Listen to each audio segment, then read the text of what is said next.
আমি এই মুহূর্তে আছি দোলাইখাল টং মার্কেট। তো আমি একটা রিক্সাকে জিজ্ঞাসা করব সায়দাবাদ যাইতে, তো ওর সাথে কিছু ফান করি, সাথে থাকবেন। মামা, সায়দাবাদ যাবেন? মামা, সায়দাবাদ ভাড়া কত? 80 টাকা দিয়ে। হ্যাঁ, 80 টাকা দিয়ে। বুঝি নাই। 80 টাকা দিয়েন। 80 টাকা? মামা 60 টাকা। না মামা, হ্যাঁ না মামা, এত হাসো কে? মামা। আমাদের আসতেছি। আচ্ছা, তাহলে কি ভাড়া 60 টাকা দিলে হইব না? না মামা, তাহলে মামা কত দেবো? আচ্ছা দিয়েন আপনি যা আচ্ছা, 65 নাকি 70? দিয়েন। কত কত দেবো কও? আরে 70 দিয়েন, চলেন।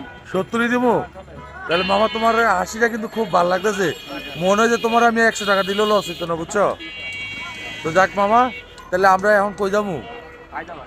সায়দাবাদ কোন জায়গায় নিবা আমারে? Bus terminal. হ্যাঁ, বাস